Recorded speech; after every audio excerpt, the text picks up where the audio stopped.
We are living in the days of Noah. Matthew 24:37 through to 39. But as the days of Noah were, so shall also the coming of the Son of Man be.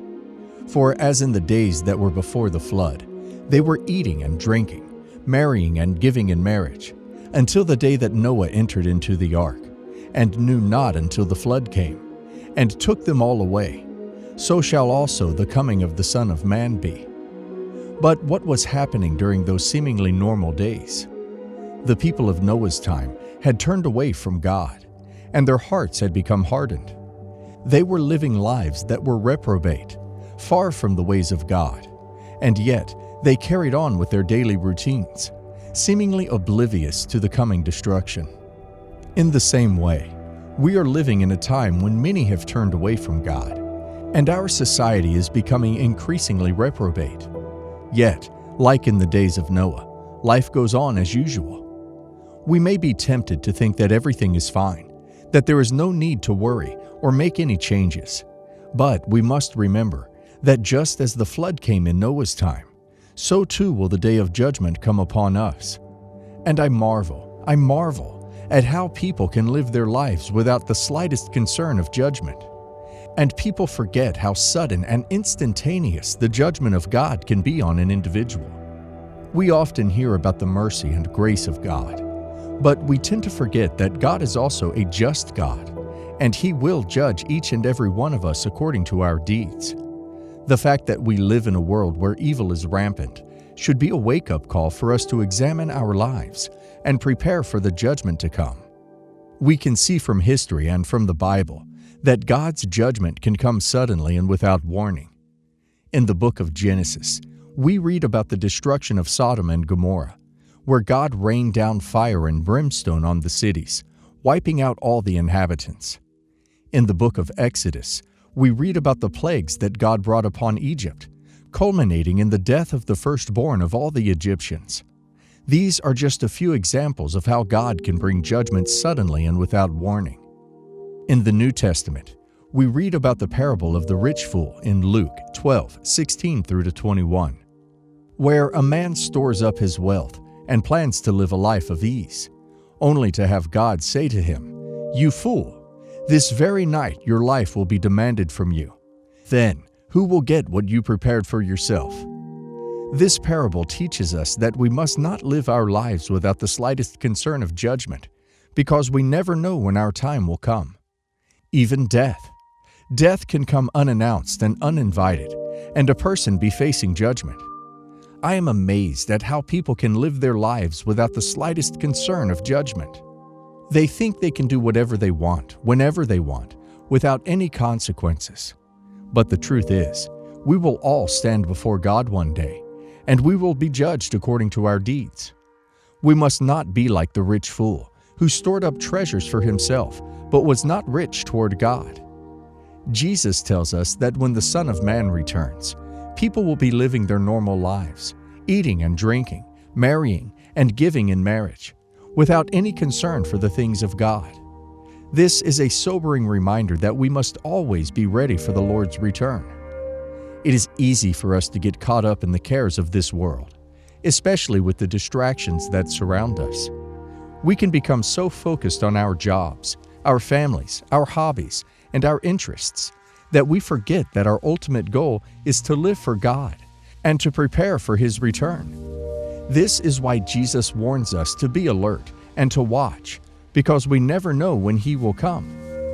The fact that people will be living their normal lives when the Lord returns should not be a surprise to us. After all, life goes on, and people will continue to eat, drink, and get married. But what is surprising is that people will be so focused on these normal things that they will not even think about God. They will be like the people in Noah's time, who were eating and drinking and getting married until the flood came and swept them all away. As Christians, we must be different. Once again, as Christians, we must be different. One more time. As Christians, we must be different. We must not be so consumed by the cares of this world that we forget about the things of God. The devil knows that if he can keep us busy and preoccupied, we will have little time to think about God or to do His will. He knows that if we are distracted by the things of this world, we will not be able to hear God's voice or to follow His leading. This is why he works so hard to keep us busy and preoccupied, to keep us from doing the things that really matter. We can see the devil's work all around us. We live in a culture that is obsessed with material possessions, social media, and entertainment. We are constantly bombarded with messages that tell us we need to have more, do more, and be more. We are told that we need to keep up with the latest trends and fashions, that we need to have the newest gadgets and toys, and that we need to be constantly connected to our devices. But the truth is, all of these things are just distractions. They keep us from focusing on what is really important, which is our relationship with God and our mission to spread His love to others. The devil wants us to be so busy with the cares of this world that we have no time for God. As Christians, we must resist the devil's tactics. We must prioritize our relationship with God and make time for Him in our busy lives. We must be intentional about seeking His will and following His leading. We must also be mindful of the distractions that surround us and be careful not to let them consume us. In the time of Noah, sin was great. Sin was exalted. In our generation, sin is exalted. Sin is worshipped. In the days of Noah, the only thing that mankind could think of was sin. God Himself saw how great sin had become. Men, women, adults, and children were sinning. Genesis 6:5 and 6, King James Version. And God saw that the wickedness of man was great in the earth, and that every imagination of the thoughts of his heart was only evil continually. And it repented the Lord that He had made man on the earth, and it grieved Him at His heart. In our time, sin has become the norm. It has taken over to the extent that not engaging in sinful behavior makes one stand out as strange. People sin to gain approval from others or to achieve personal goals, often for unjustifiable reasons. This pattern is reminiscent of the time of Noah, when sin became rampant and eventually led to the world's destruction. If you were to listen to the news today, you would be shocked at the level of sinfulness that prevails. Some Christians live in a sheltered environment and are not aware of the extent of sin in the world. The truth is, some Christians live a sheltered life, so much so that they are naive to the sin of the world. This world is more sinful than you could ever imagine. Sin is worshipped. Unimaginable things are happening, and the Bible told that these perilous times will come. 2 Timothy 3:1-5 foretells the traits of people during these times. Lovers of themselves, covetous, proud, blasphemous, disobedient to parents, unthankful, unholy, lacking natural affection, truce breakers, false accusers, fierce, and traitors, among others. People are rejecting godliness and shunning holiness. Despite the abounding sin, life goes on without any consideration of God, just as in the days of Noah. Noah's obedience to God's command to build an ark is an example of God's long-suffering and patience towards humanity. Despite the fact that it took Noah 120 years to complete the ark, God gave the people of that time ample opportunity to repent and turn to Him.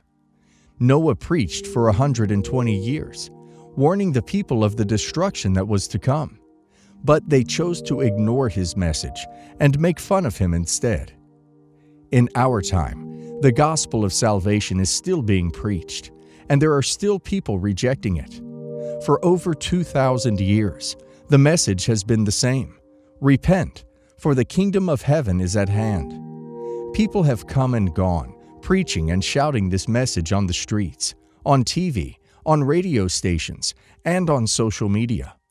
But many are still preoccupied with the cares of this world, just like the people in the days of Noah. God's long-suffering nature means that even those who have made fun of Him can still receive forgiveness if they repent. He forgives all sins, no matter how unforgivable they may seem to society. Every day is an opportunity to repent and turn to God. But many are still focused on this temporary life, without a care for eternity. We have been given signs of the end times, and they are happening already. Yet many still choose to ignore the warnings. Just like in the days of Noah, people are living their normal lives, without a thought for God's judgment that is coming. But the message remains the same. Repent and turn to God. Don't wait until it's too late. Take heed of the warnings and choose salvation today.